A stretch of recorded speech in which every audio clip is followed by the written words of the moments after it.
So it's been a very busy week at the stable, and not just racing. We had a great week of racing. Happy with the way the babies trained here in Ohio, and from the updates I'm getting from Danny O'Brien in Ontario, they did get to go and they went well also. Now the plan is to drone next Saturday. Going to be a little chilly. That means the track will be firm, which is good. We'll drone next Saturday. I'll double check with Curtis, but next Saturday from First Line Training Center. We may even be able to get a video in for you guys real quick on Friday. Now that will depend on, our next Friday looks like this.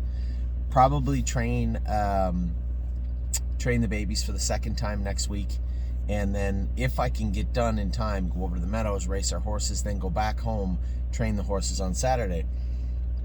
That's just the way things are going to look for the rest of the spring for the most part. So I know I had a couple of people during the broadcast, it was brought to my attention, were complaining because Ontario wasn't showcased as much. Well, the problem with Ontario is very simple. Droning is wonderful. It's pretty cool. But when you have to factor in the weather, can't go in the rain, can't go in the snow. Somebody said, yes, you can. Well, no, you can't. You just can't do it. And that's Curtis's drones, and that's the way it is. I don't know if you've been with us long enough to remember the one time he went, I talked him into going when it was windy, and he blasted right into a tree and destroyed his drone. So it is weather permitting. Now he can go in the cold, so that won't be a problem next Saturday. It looks sunny out, -7, feels like -12 Celsius in Ontario, and it should be a good day. So that's the plan for next week, is to Saturday drone for you guys in Ontario. I do apologize. Listen, I get it. I understand it. You know how frustrating it is for me too. I don't like seeing those comments or answering emails about getting to see the Ontario horses. But when we look at the track, because the track at First Line is quite deeper than some of the other training facilities. So when you get a thaw the way we did, we were focused on Northfield and how horrible it was. We couldn't race. We couldn't get on the main track. It was much of the same. At First Line, it was just expected, right? So we will get the horses trained twice next week. We do plan on droning and videoing for you on Friday, but that will depend on if Tim can get the horses in the middle or latter portion of the card, because I have to be over there for a Carter Michael deal. And quite frankly, now that I say that out loud, it doesn't mean I have to be there. Anyway, there's a couple of times when I wasn't there in Ontario. It doesn't mean that I have to be here also. There's horses that I go with, but there's no horses that definitely need my attention right now, and no one else's. There's horses I do want to work on all week, but that can be done all week also. So that's the plan for next week with our babies. I do apologize for my partners in Ontario. I know it sucks, but there isn't much we can do about the weather, and we could have droned potentially this week in the mud otherwise, but Curtis was busy being storm stayed in the East Coast. The O'Brien Awards were... I didn't realize they were talking throughout the awards about the blizzard outside, but I didn't realize it was such an enormous storm, and literally feet of snow fell in Prince Edward Island and the east coast of Canada. So Curtis was storm stayed and couldn't get out. So a lot going on this week. Many of you know this is the time of year when we reflect inward. I do anyway. How are things working in the stable? And this is all just part and parcel to a number of audits, right? We take a look at, I don't mean literal audits, we take a look at the staking and how frugal and conservative we can be. And again, this year I trimmed more of the fat that, and this is from years and years over, looking, saying, yeah, I want to race in that race. Yeah, it'd be cool to race in that race. Have we ever done it? Have we ever actually raced in the race? Have we done well in the race? How fast has it gone? How much money does it go for? So again, every year I try to trim down a little bit, and I think I did an even better job this year. I believe there was really only a couple of horses were staked on potential and possibilities. A little bit for Ready for Landing, which is undecided yet. I'll be watching him over the next month and 2 months as those stake payments go from February to March to April. That will be up to him somewhat. Now it's harder because we are going to give him a little bit of a rest. I had left that with James and Dominic. Do you want to race him once more, or do you want to turn him out? I know that James said they were trying to do some vet work on him on Saturday while he was there, and he was striking and being rude. I'm trying my best to keep his testicles attached to his body, but if he's going to be striking at people and being rude to the vets and the caretakers, then he is most definitely going to become a gelding very, very soon. So that is not the plan yet. There's nothing rubber stamped in that regard, but he really has to not. be acting like that in the barn. So we have the droning coming up this week. I wanted to talk a little bit about the staking. I did that this week. Again, the final cuts were done, I believe, the other day. I have them in the gym now, and they'll be sent out. There are some early closers coming up at the Meadows, which was on the staking program. You'll note that International Spy and a couple of those horses were paid into that early stuff. Pull the Shoes, who's been training great. We'll talk about her later. But we also paid some horses into the early closer in Ohio, also. Southern Ohio, my apologies. As I was saying, this is a time of year for reflection when it comes to the staking and how we're going to stake our horses, and that helps a lot. But also taking a look at the business side of the stable and how it operates. And over the last couple of months, I had a number of clients saying, "Anthony, I know you're stressed out, and you're stressed out in January, but I don't know. I don't buy hay. I don't buy feed, but I do know that every single thing I purchased 3 years ago, or for sure before the pandemic, is a lot more expensive than it is now, and I can only imagine it's the same for you." You're right. I didn't feel morally right just upping the price of training because I know it costs more. I have to see it. I want to see where it costs more, how much it costs, and if it's 6%, then it's 6%. If it's 9, it's 9. But I'm not just going to say, it's 12. It's not fair to anybody, and I hope our clients understand that when I talk about treating your money like it's mine, when it comes to buying and selling horses, it doesn't just stop there, right? I'm an owner also. I'm a partner of yours also, and have been in this industry in every facet since I was old enough to be. And I'm not about to start padding bills and building war chests for no particular reason on the back of people that are working their hardest to stay involved in this industry too. Quite the opposite. If I took a little haircut here and there over the last few years, which I did, then so be it. So be it. So that is coming to a close. I had a couple of people, bookkeepers and accountants, looking into exactly what our costing is and how we make that work. And if anything needs changed, what does it, and how can we facilitate that? So those are things also that have been weighing on my mind. As you can see, I take stress pretty good, but when it's different kinds of stress, if the horses are racing bad, or we can't get on the track, right, or things are happening, that's fine. But when you start getting these new little kinds of stress that you're not used to, it weighs a lot on me. And you know what, aside from everything else, I truly appreciate the messages I got last week. Obviously, there was a lot on my mind, and obviously it was a little more obvious than I thought it was, because I had almost dozens of people that messaged me to say, "Hey, are you okay? You just seem a little off." Now, I was a little sick last week, but there was, there was a lot weighing on me, and part and parcel of this. So again, that is something we're going to look at as we go into springtime: the staking, the costing, what the stable is, what it represents. And I had I knew it was coming, but a little bit of splash of cold water when from social media regarding the sale of the horses last week, and I get it.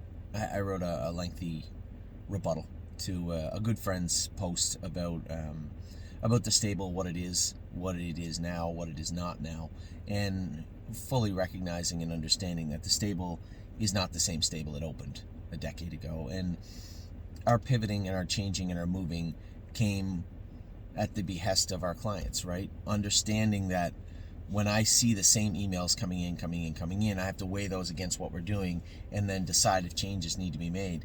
And when it came to the actual model itself, the lengthy retention of horses just made little sense. And as we pivoted to more of a business side of things, in doing that, it was not about the business, because it wasn't about nickels and dimes. It was not about keeping horses around that couldn't do. And I don't want to get into the weeds and talk about which horse and this person and that person, because for the most part, the horses' names may change and the clients' names may change, but the argument is always the same, and it's fair. It's 100% fair. We have changed. We are not the same model we were at Bay Cairn, and I had a great conversation the other day with one of our clients about this. And I want everybody to understand that this wasn't just me waking up or getting my fortune told or the tea leaves.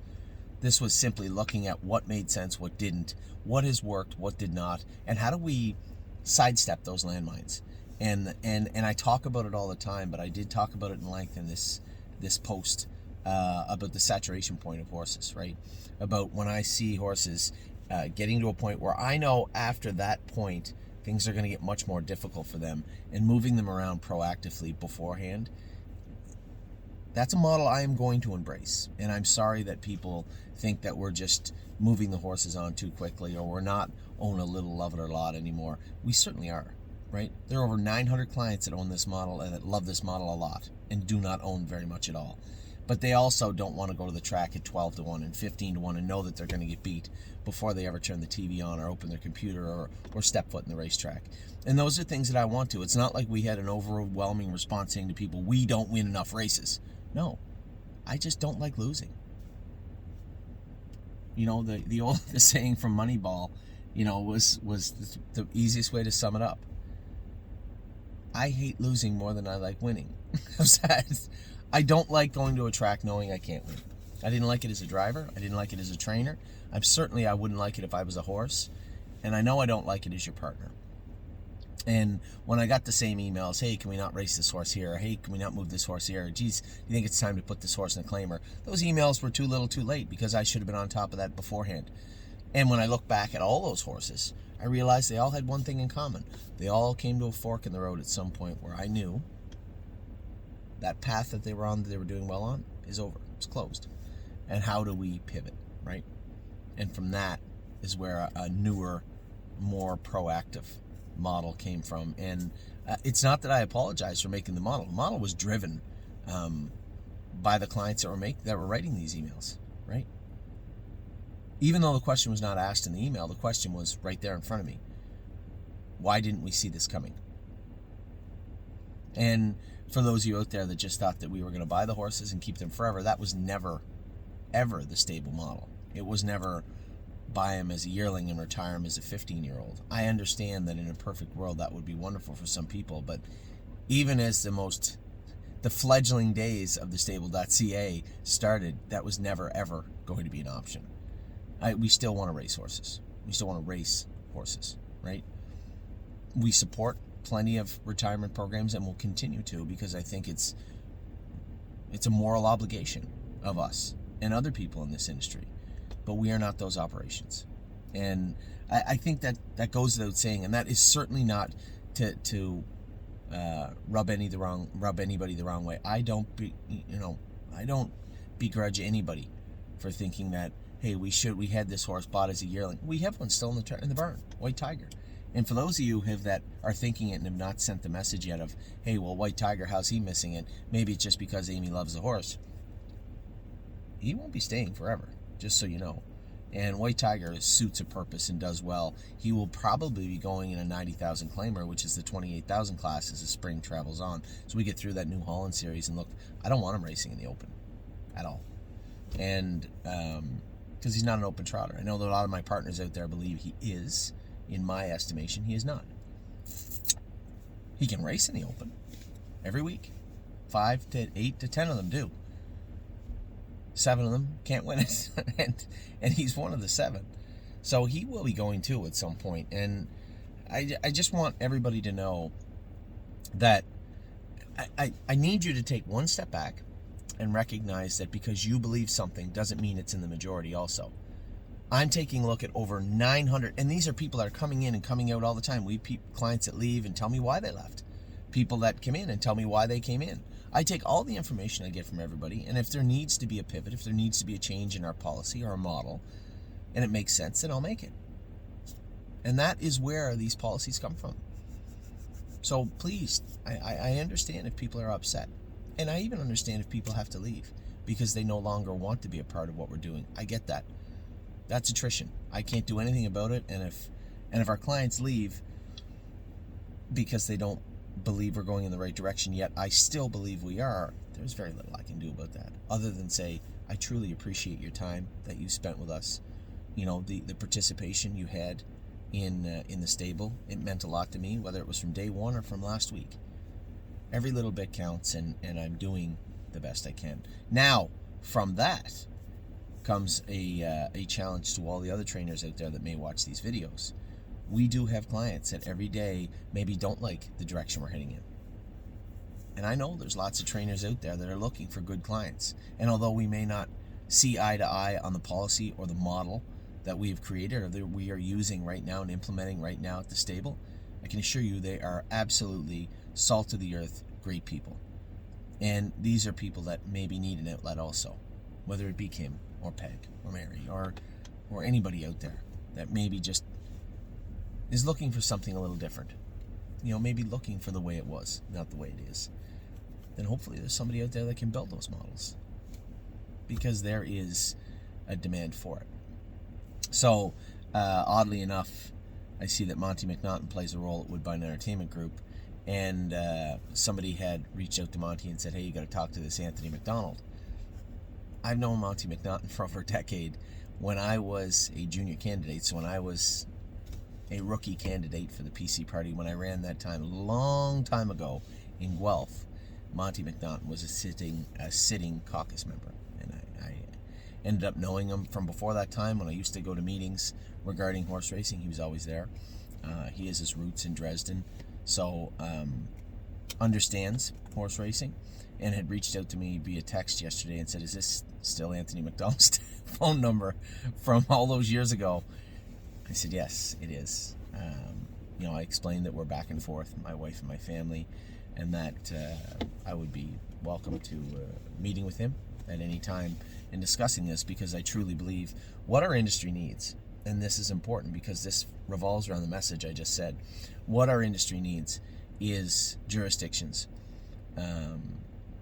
to build hubs for these trainers, right? Because if I told you right now I had 12 clients that wanted to leave the stable because of the way we're running our business right now, and those 12 clients, it's not that they don't want to be in horse racing, they just don't agree with the model we have implemented right now.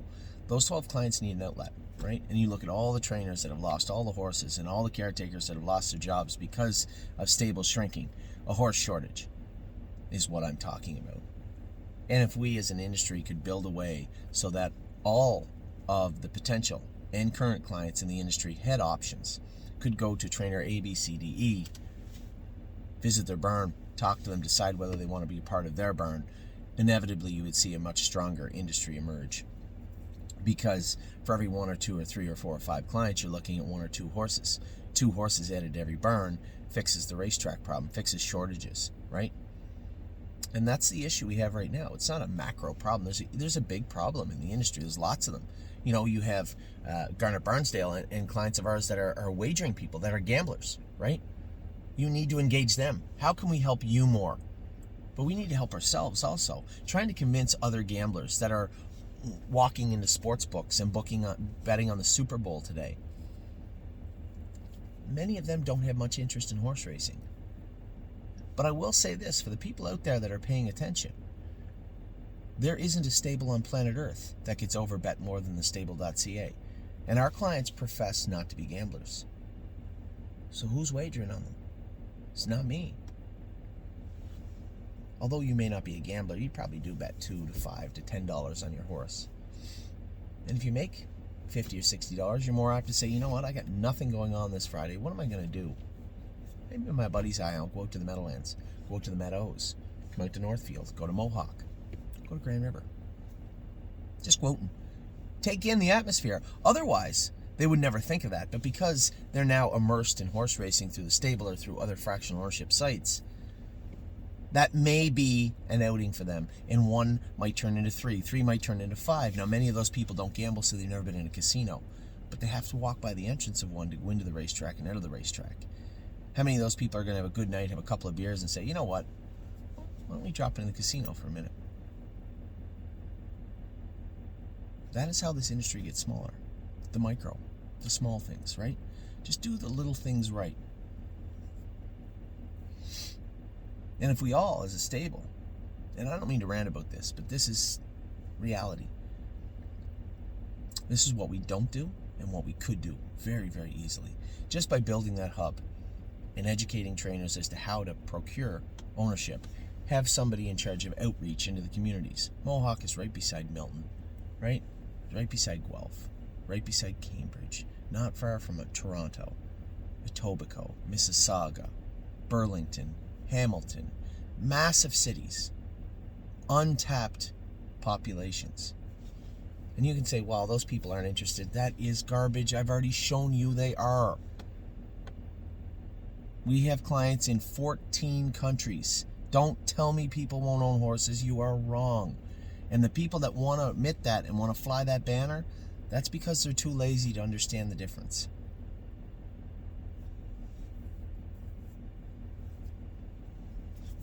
Not much of an opening this week. A little bit of a rant. Just trying to explain to, because even I forget how many people watch these videos sometimes. So I am interested to talk to Monty McNaughton. I am interested to have Woodbine push forward to try and build a hub. And I know why no one wants to build hubs, because they don't want to vouch for trainers. What if a trainer gets a positive test with some foolishness like they've done here, and how they mishandled that? You guys, I don't know if you noticed, watch Saturday Night Live 2 weeks ago. Watch the news. Ohio, place where you have to test horses for meth. All because of more mismanagement within our industry. Understanding that every one of those positive tests for all these ridiculous substances that people are talking about, right? Meth, fentanyl, cocaine. When you have the ability to test to a grain of sand, you are going to find lots. Remember when I was growing up, they did that study, how many, what was it, $20 bills or $5 bills in the U.S. had trace amounts of cocaine on it, right? It's not like everybody's running around doing cocaine. But when you look at what is going on in North America, especially, I can't really commit to the world, but I suspect it is. What's going on in North America, right? This siege of drugs in society. There's nobody out there giving a horse meth. And the fact that our commissions and that our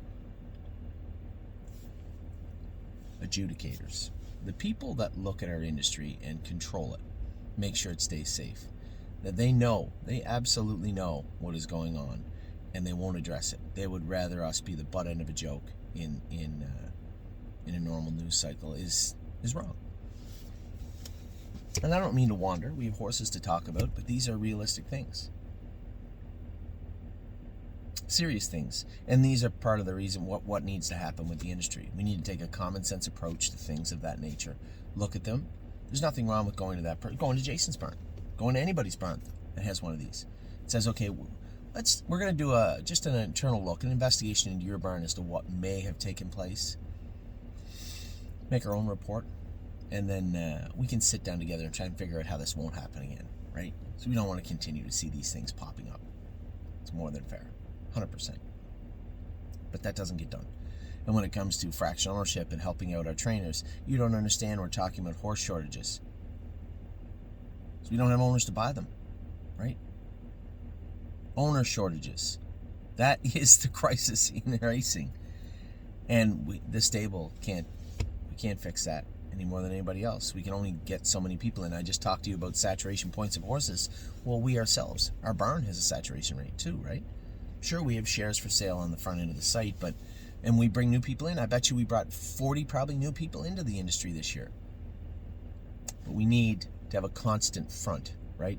A front line of outreach into our industry and into our society. And we don't have that. I just talked to how close Mohawk was to major cities, everywhere else. I'm sitting in Ohio right now. Great racehorse place, wonderful state to race in. Well, you think about how many states don't have racing. Those are untapped markets. And if I can convince people in 12 countries outside of North America to own horses here, you really think it's that hard to convince people in other states to own them anywhere? No, not at all. So this is what's been going on in my mind, especially the stress of stake season, the stress of talking to people, these people talking about billing and how the business is working and the costs attributed to feed, the cost of feed, hay, shavings, shipping, blacksmiths. There isn't a person or a facet in this industry that prices haven't gone up, and these are the things that weigh on me every day too. We talked about the model, how it's changed, and admittedly so it has. And I don't think for the bad, but it depends who you ask. There are some clients that do believe it's going in the wrong direction from where we started. I understand that. And that leads into our jurisdictions being able to build and help out trainers with fractional ownership sites. Just remedial stuff. Very remedial stuff. And I'd be happy to spearhead it myself. But it needs to be done. Because without it, this owner shortage is not going to stop. And that means the horse shortage is not going to stop. And if you can't fill races at tracks, there's going to be less race dates. And eventually everybody's going to have a boutique calendar year where it's going to be, we're going to race for 6 weeks instead of 6 months or 9 months. And that eventually you don't have to be, that's not pie in the sky. Just look down the road. We can kick the can down the road all you want. Eventually you're going to come to the end of the road. And our industry has to understand that everything can't be about yesterday and it can't be about today. The vast majority of the people in power in this industry want to tell you about the heyday 30 years ago. I don't care about the heyday 30 years ago or 40 years ago or 50 years ago. I care about today, tomorrow, and the day after that. And I believe that our industry needs to have quite a bit more foresight in understanding its true problems, right? And how we can fix them. There's a lot of them. I can't tell you them all, and I certainly can't fix them all. I can help you fix maybe a few of them. There's smarter people out there than me that are in this industry and heavily invested in this industry that would love an opportunity to help as well. So that's my rant about racing. I do want to talk about my rant about horse racing. I don't have many rants about our racing this week, though. We had a tremendous week at the track. My apologies for those of you that are waiting to hear about the horses at the track. It took me 27 minutes to get there. We had a great Monday. I made my way down to Miami Valley. I thought Spitfire Overseas raced good. You can see in the videos he's washing out. Right? You see that foam on him? And that is why that horse ended up flipping his heart way back in the summer. He's on Lasix. It's a hot day. And he's a horse that washes out easy to begin with. Probably a horse that needs electrolytes right up till race day on a daily basis. Most horses you'll give them after the race. They may have remedial electrolyte supplements throughout the week, but need to have something more, a little more structured for Spitfire Overseas. And I talked to Stacy a bit about that after, and I thought the horse raced well. Otherwise, really happy with him. Resolute Bay raced good. In fact, raced so good he ended up bringing exactly what I said he would bring in the sale yesterday. We'll talk about the sales in a minute. But I thought Resolute Bay raced good. Easy in the Turns did not, and that's why she ended up in the sale on, what day was it? Saturday. White Tiger raced good on Monday also. Easy winner. Now James Storm stayed. Chris Christopher, who jumped up and really drove him hard, and I like that. That's the whole thing, the thing that frustrates me sometimes with James, but it's hard to be mad at James when he's the best driver in Canada. The things that people love about James is the thing that people loved about drivers that dominated forever, right? Drive them hard when they have to, usually always bring you back a horse, and have something either polite or constructive to say when they get off the race bike. And James checks all the boxes. Now, obviously the drive on Stay Special was a little frustrating the other day, but it wasn't born from a stupid or an inept place. He drove the filly the way he would, thinking she would get out and win, and instead it didn't work out. Timing was horrible because she was in the sale, but you know what? Sometimes not selling a horse is in our best interest. So we'll see how that plays out over the next little while. And Locatelli did the best he could in the Open at Mohawk. I thought he raced well. Thought he was a winner coming out of the turn, ended up fourth, beat a length, but raced good, and then stay close, charging home late. Not his forte, and raced amazingly well doing it. Now, going to ask for another big jump from him tomorrow, because tomorrow we have the Open at Northfield Park. That's a lot to ask. A lot to ask for Stay Close. He's only raced on a half once, and that's where he broke a hobble at Northfield, but he's a different horse then than he is now. I suspect he'll do very well tomorrow, but we'll see how that plays out tomorrow at Northfield. I'm a bit eager. I am a bit eager. I want to see him race. And then we got to Wednesday, What a Mission and Walter's Keepsake. What a Mission demolished them, and that's probably why we get paid decent money for him in the sale on Saturday. He jumps out of the non-word as a 4, into the non-word as a 7. Walter's Keepsake, I was shocked. What don't people like about this horse? He's a meat and potatoes, show up and do your work type of horse every day. Now, the only thing we did by him being bought back for 18 was price him.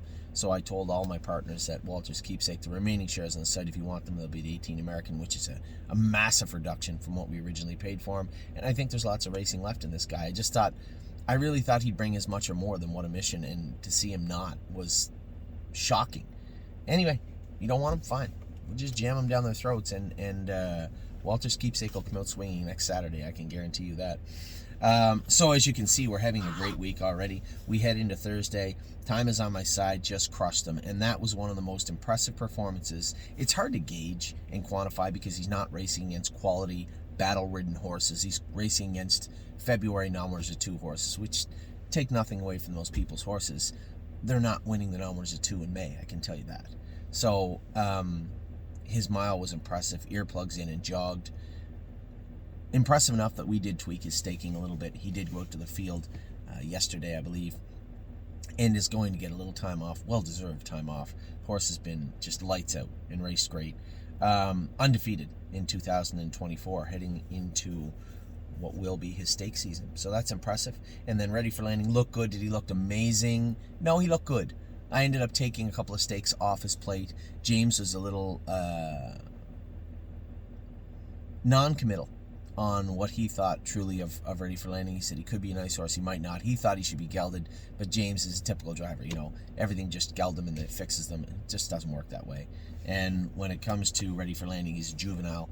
He's learning how to race. I thought he raced well. He said, he's grabby. Okay, it's not the end of the world. He followed. He was perfect at the gate. He was perfect following cover. You moved him over, he attacked and drove away. What more? What am I missing here? Because it looked like he raced pretty good to me. Now, did he race like a horse that belongs in the Beal? No. But I don't have enough information to say he couldn't with more starts under him either. So we did leave him in there. We're going to give him a couple of weeks off and bring him back. Just a short little break. Maybe 14 to 20 days off. Just to relax. Bring him back, reset, and away we go. And that's the plan with Ready for Landing. The exact same plan with Time is on my side. And then we come out Friday. I felt so bad. I was mad, frustrated. I guess part of me was mad at myself with Carter Michael Dio. How did I not see that goddamn pylon right there? You could see it in the replay blowout, and 1,000%. The judges said it before he even got off the bike. Said, yeah, we're going to give him an interference break. Clearly, he jumped the pylon. Well, why didn't I see? Maybe there was nothing I could do anyway. Because even if the pylon was a foot to the left, he may have still jumped and shied from it. But it frustrated me that I didn't see it. And he did make a break because of it. Now, he didn't draw any blood. He didn't injure himself at all. And I thought he was coming into the race awesome. As we picked up speed in behind the gate, I felt today was the day he was going to go a big mile. He felt good. He was quiet and confident. He wasn't wiry. He wasn't looking to make mistakes at that point. And jumping over the pylon was not a mistake. I can blame a horse for being scared. Horse raced amazing. Patrick de Piranha came out and absolutely jogged. So they're in race 12 and 13. I just jump over a pylon. I'm a little rattled. I'm pissed. And as we go in behind the gate with Patrick de Piranha, his earplug string broke at the top. I didn't realize it was frayed. And it literally, the wind gusted and the thing just let go and it came right back and hit me in the chest. I look over, Brady Brown looks at me and he said, I look at him and I said, how's my day going? Oh my God. But it didn't matter. I mean, if I had a thought that it was a difference in him winning and losing, I would have called the recall, but it certainly wasn't.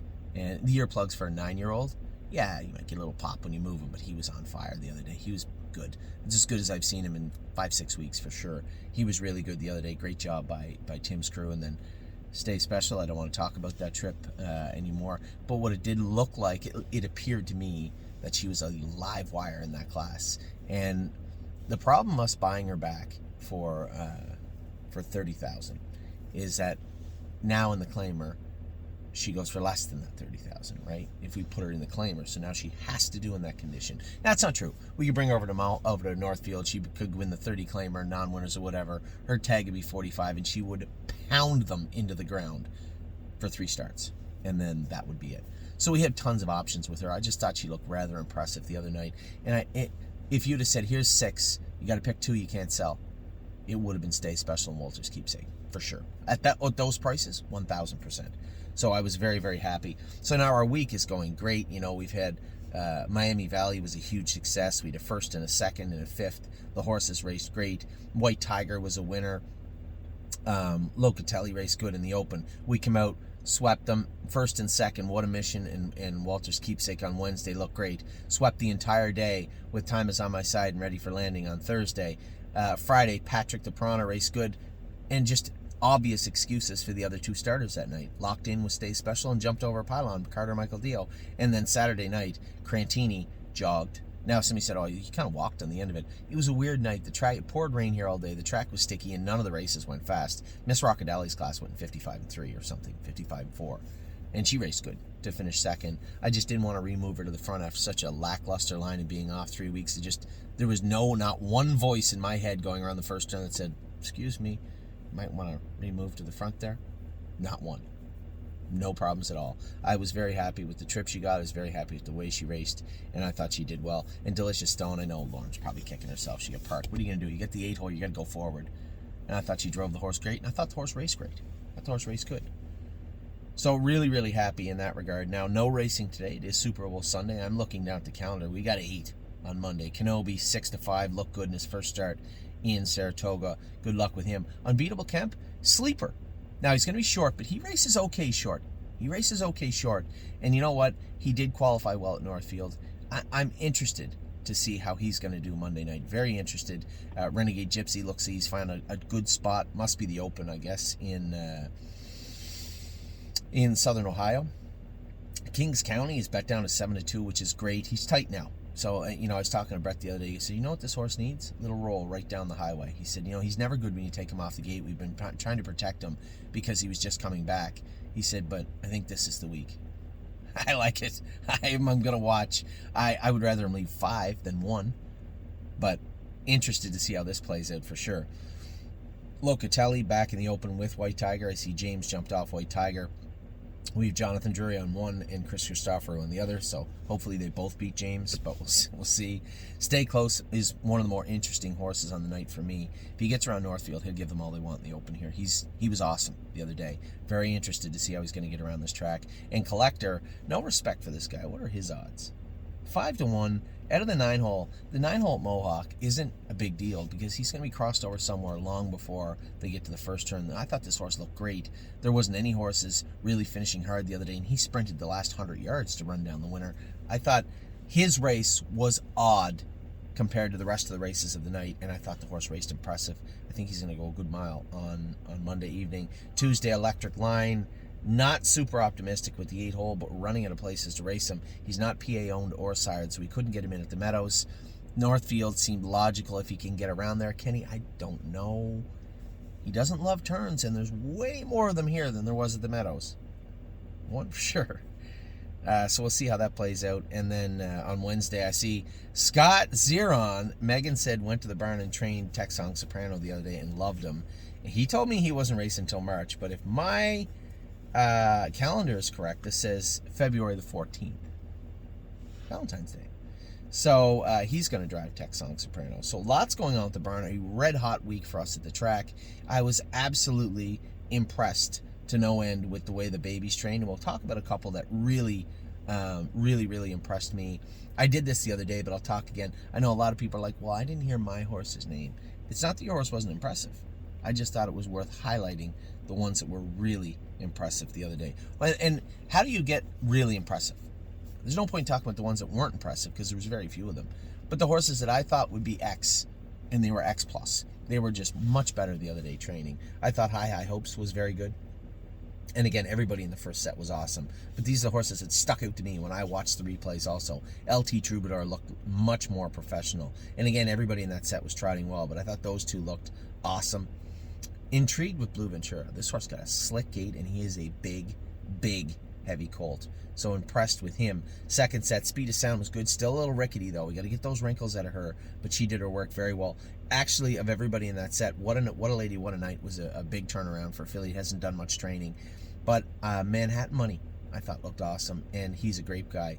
Yes, Melisandre was a little rickety the other day. Relax. I had a call from email from Daniel Cordina, who owns a quarter of her in Australia. This is Daniel, who was our point man for Australia Racing for a while. He owns a lot of the horses with us, and he said, Melisandre looked a little sour. That's mean.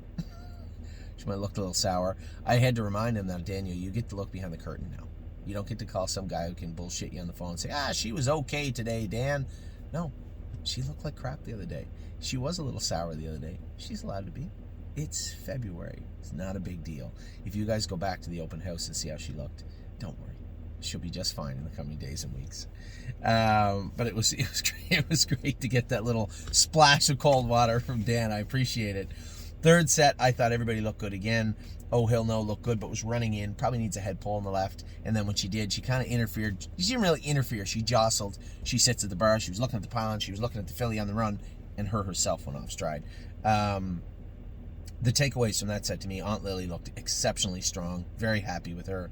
And Wander Hill looked very, very good. And Leggy looked good also. Never Lose Felix. Got to do some work with this guy, I think. He lost a shoe the other day, but Jason said he was a little rickety before he run. All right, that's enough. Let's do a little work. We're going to screw down Never Lose Felix a little tighter this week. Grand Slam Dio I thought looked good, but the horse that clearly almost stole the whole show of the day was Amy with Gymboree. This filly looks busy. She looks like she wants to do her work.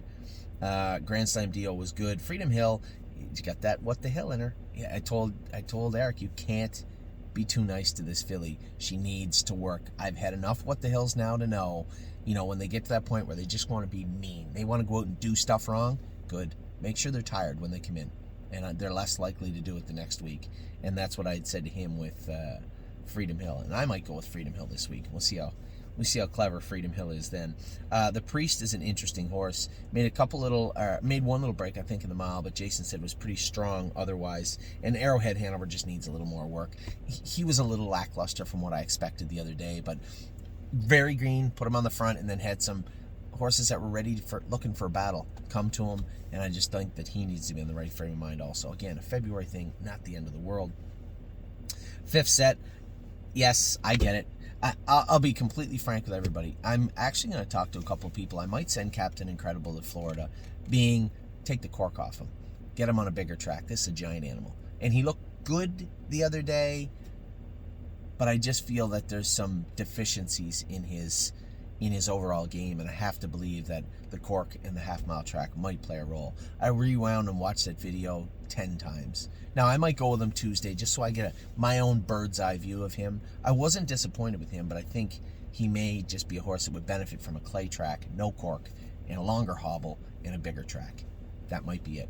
So we might be on the lookout to send him. Please don't send me a million emails about he should go here and he should go there. I'll be thinking about it more this week. It's nothing that we're going to do today, but he will, if we make the decision, he will be on the move before the end of February. And you are hearing it first. I didn't even tell my partners this yet, so I'll be sending, I guess now I have to send them out a message about him. The horses I thought looked good. Country Dancing, Little Rolly. We're going to put aluminums on her for 3 weeks, see me clean that gate up. Otherwise, she was good. Somebody said Pelican Owl looks terrible. No, he doesn't. That horse has chopped his feet off and ripped his shoes off 100 times. So he changed all his shoes around. He was pacing good the other day. We've got to keep working on those front feet because there is going to be some work to be done on them. And he'll come forward. Is he going to win the Breeders' Crown? No, but he's going to be a nice horse. I like the way the horse did his work. You can just tell he wasn't super comfortable and confident in the work he was doing, but that will dissipate and he will come forward. Dance on My Socks, I thought hung out a little bit, did his work okay. Gorgeous Package continues to just quietly look good, and the horse that looks like the best pacer in the barn right now, Rose Run AJ, just looked bionic the other day. He looked fantastic. 6